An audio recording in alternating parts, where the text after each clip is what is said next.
मेरे साथ मौजूद हैं जनाब इमरान अजीज़ एडवोकेट साहब, जो किसी तारुफ के मोहताज नहीं है। मशहूर ज़माना केस आपने वो जो ज़ू के अंदर हथनी वाला सुना था, वो यही मौसूफ थे जिन्होंने इंसानियत के अलावा जानवरों के हुकूक़ पे भी काम किया। और अक्सर सोशल इश्यूज़ ये उठाते हैं, पेडिस्टल ब्रिजेस जो बना के लावारिस छोड़ दिए जाते हैं और उन पे हादसात होते हैं, और बहुत से नशावर जो लोग हैं वो वहाँ बैठते हैं, लोगों को आते जाते तंग करते हैं, और पता नहीं क्या क्या वो होता है। तो वो इशू भी यही उठा चुके हैं।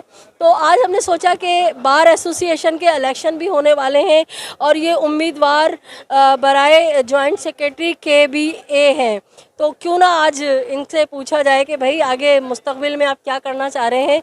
तो आगाज़ करेंगे व्लॉग का। सलाम अलैकुम। वालेकुम सलाम। नजम ज़हरा, आपका बहुत शुक्रिया, आपने काफ़ी टाइम हमें दिया और अल्लाह ताला आपका आना हमारे लिए खैर व बरकत का बाइस बनाए।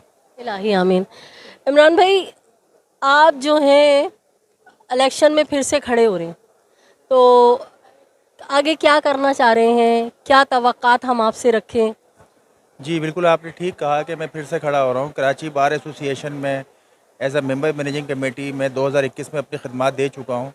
तो थोड़ा सा मैं अपना बैकग्राउंड आपको बता दूं कि जब 2021 में वकला ने मुझे भारी अक्सरियत से मुंतखब किया, तो इस मौके पे मैंने जब हलफ उठाया और जब वकला से मेरा इंटरेक्शन हुआ कमेटी में, क्योंकि कराची बार एसोसिएशन का बेसिकली किरदार ये है कि वकला कम्युनिटी के जो भी मसाइल हैं वो अपने एसोसिएशन से डिस्कस भी करते हैं और उनके हल के लिए एसोसिएशन कोशिश करती है।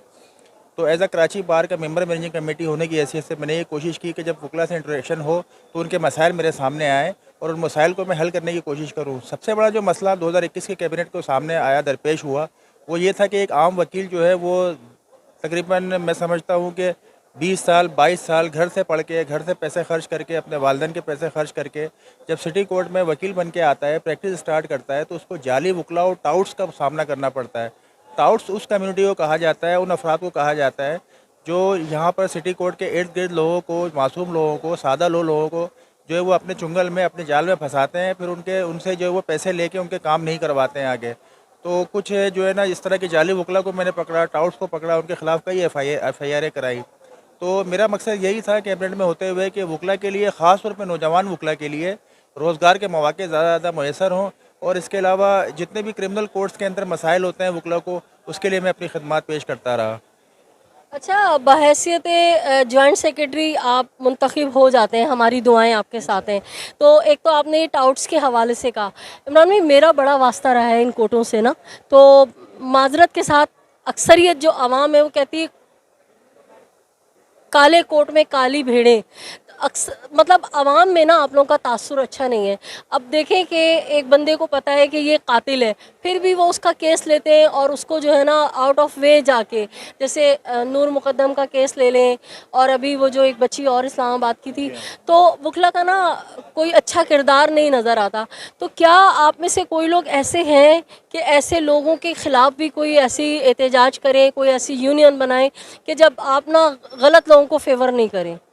असल में बेसिकली कराची में 2 इदारे ऐसे हैं जो वकला के ख़िलाफ़ अगर या वकला के लिए कोई कंप्लेन आती है उस पर काम करते हैं। कराची बार एसोसिएशन में एक डिसिप्लिनरी कमेटी बनी हुई है, जो वकला अगर वकील होते हुए अगर इस टाइप के कुछ काम करते हैं तो उनके ख़िलाफ़ कंप्लेन आ सकती है। इसके अलावा सिंध बार कौंसिल बाकायदा इस पर काम करता है, जो लाइसेंसिंग अथॉरिटी है वकला को जो लाइसेंस देती है। तो आपने बिल्कुल ठीक कहा, जो हमारे जो सोशल कम्युनिटी के अंदर या हमारे शहरियों के अंदर जो एक इमेज बना है वकला के लिए, वो शायद किसी हद तक नेगेटिव है। मैं ये नहीं कहता कि तमाम वकला कम्युनिटी ऐसी है, लेकिन कुछ ही जो है वो इसके अंदर मैं हर जगह अच्छे बुरे जी लोग हाँ, हैं। अच्छे बुरे लोग होते हैं। एक गंदी मछली जो होती है वो पूरे तालाब को गंदा करती है। लेकिन यहाँ पे ऐसा भी होता है, क्योंकि मेरा तजुर्बा ज़्यादा रहा, जाहिर सी बात है मैं वकील हूँ, तकरीबन 20-22 साल से इन्हीं कोर्टों में हूँ। तो मैंने ये देखा कि काला कोट पहन के एक आम जो गैर वकील है, यानी गैर वकला है, वो भी वकीलों के इमेज ख़राब करते हैं यहाँ पे। तो मेरा यही कहना है कि हमारे पास जो है बाकायदा, जब कराची बार एसोसिएशन की जब हम कैबिनेट में होते हैं तो हम इस तरह के इथिकल क्लासेस भी रखते हैं वकला के लिए। उनकी तरबियत का भी इंतज़ाम करते हैं कि अगर कहीं पर उनके शऊर के अंदर उनकी तरबियत में कमी है तो हम कोशिश करते हैं कि वकला को उस बारे में समझाया जा सके कि आपका पहला फ़र्ज़ जो है वो साइलिन की खिदमत करना है। नहीं, ये तो देखें कि नरम अंदाज हो गया। कोई ऐसा सिस्टम हो सकता है कि थोड़ा सख्ती से उन लोगों से निपटा जाए? बिल्कुल, सिंध बार कौंसिल को अथॉरिटी है, उन्होंने लातादाद जो है वो वकला को तो ये लाइसेंस भी सस्पेंड किए हैं। कई वकला को जो है वो हमने इस सिलसिले में जो है वो काफ़ी हद तक सज़ाएँ भी दी हैं, ताकि उनके अंदर ये जो है ना चीज़, क्योंकि वकील के लिए सबसे बड़ी बात ये है कि उसका वकील का अगर लाइसेंस आप ले लेते हैं प्रैक्टिस करने का, तो समझ ले वो तो यतीम हो गया। इससे बड़ी सज़ा मैं कहता हूँ हो नहीं सकती। कई वकला ऐसे हैं, कई मिसालें ऐसी हैं कि अब तक उनके लाइसेंस जो है वो कैंसिल हैं।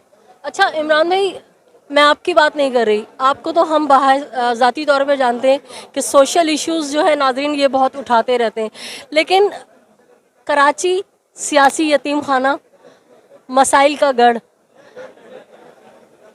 वकला कम्युनिटी कहाँ अपनी ज़िम्मेदारी निभा रही है? और आप मज़ीद, मेरी दुआएं, जिस तरह मैंने आपसे कहा कि आप मुंतखब हो जाएं, तो मज़ीद आप कराची शहर की फ़लाह बहबूद के लिए क्या करेंगे बहैसियत एक कराची हाइट्स?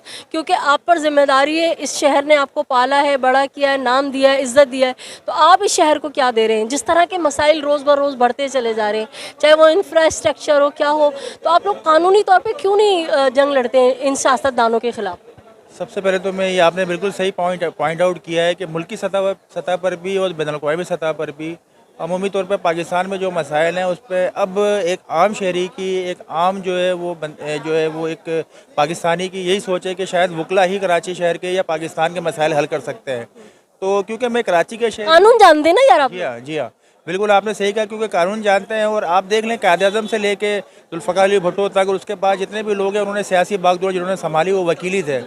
तो वकील जो है वो कराची शहर के लिए भी काम कर रहे हैं। मैं एज़ अ कराची शहर के लिए जो मुझसे हो सकता है मैं कोशिश करता हूँ।